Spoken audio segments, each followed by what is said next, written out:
முதல் வாசகம் எபிரேயருக்கு எழுதிய திருமுகம் அதிகாரம் 10 திருவசனங்கள் 11 முதல் 18 வரை. ஒவ்வொரு குருவும் நாள்தோறும் இறை ஊழியம் புரியும் போது மீண்டும் மீண்டும் அதே பலிகளை செலுத்தி வருகிறார்.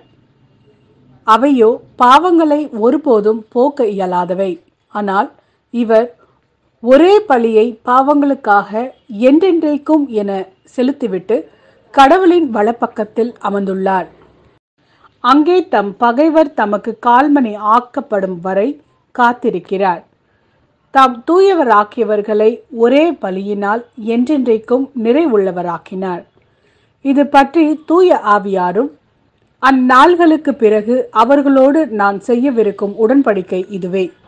என் சட்டத்தை அவர்கள் உள்ளத்தில் பதிப்பேன், அதை அவர்களது இதயத்தில் எழுதி வைப்பேன் என்று நமக்கு சான்று பகர்கிறார். இவ்வாறு சொன்ன பின் அவர்களது தீச்செயலையும் அவர்களுடைய பாவங்களையும் இனிமேல் நினைவு கூற மாட்டேன் என்றும் கூறுகிறார். எனவே பாவ மன்னிப்பு கிடைத்த பின் பாவத்திற்கு கழுவாயாக செலுத்தும் பலிக்கு இடமே இல்லை. இது ஆண்டவரின் அருள்வாக்கு. இறைவா உமக்கு நன்றி. மார்க் எழுதிய நற்செய்தி அதிகாரம் 4 திருவசனங்கள் 1 முதல் 20 வரை. அவர் மீண்டும் கடலோரத்தில் கற்பிக்க தொடங்கினார். மாபெரும் மக்கள் கூட்டம் அவரிடம் ஒன்று கூடி வர அவர் கடலில் நின்று ஒரு படகில் ஏறி அமர்ந்தார். திரண்டிருந்த மக்கள் அனைவரும் கடற்கரையில் இருந்தனர். அவர் உவமைகள் வாயிலாக பலவற்றை அவர்களுக்கு கற்பித்தார். அவர் அவர்களுக்கு கற்பித்தது, இதோ கேளுங்கள். விதைப்பவர் ஒருவர் விதைக்க சென்றார். அவர் விதைக்கும் பொழுது சில விதைகள் வழியோரம் விழுந்தன. பறவைகள் வந்து அவற்றை விழுங்கிவிட்டன. வேறு சில விதைகள் மிகுதியாக மண் இல்லா பாறை பகுதியில் விழுந்தன. அங்கே மண் ஆழமாக இல்லாததால் அவை விரைவில் முளைத்தன. ஆனால் கதிரவன் மேலே எழ அவை காய்ந்து வேறு இல்லாமையால் கருகி போயின. மற்ற சில விதைகள் முட்செடிகளிடையே விழுந்தன.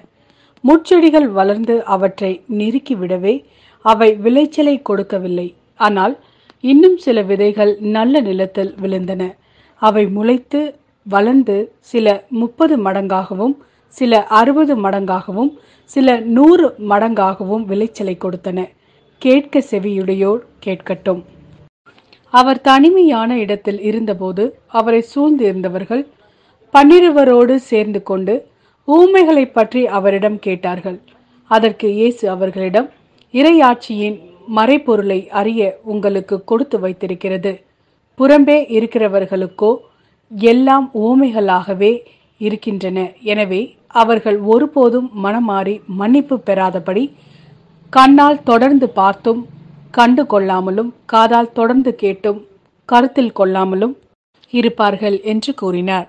மேலும் அவர் அவர்களை நோக்கி, இந்த உவமை உங்களுக்கு புரியவில்லையா?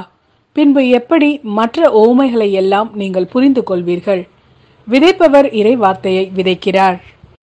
வழியோரம் விழுந்த விதைகளுக்கு ஒப்பானவர்கள் வார்த்தையை கேட்பார்கள். ஆனால் அதை கேட்டவுடன் சாத்தான் வந்து அவர்களுள் விதைக்கப்பட்ட வார்த்தையை எடுத்து விடுகிறான்.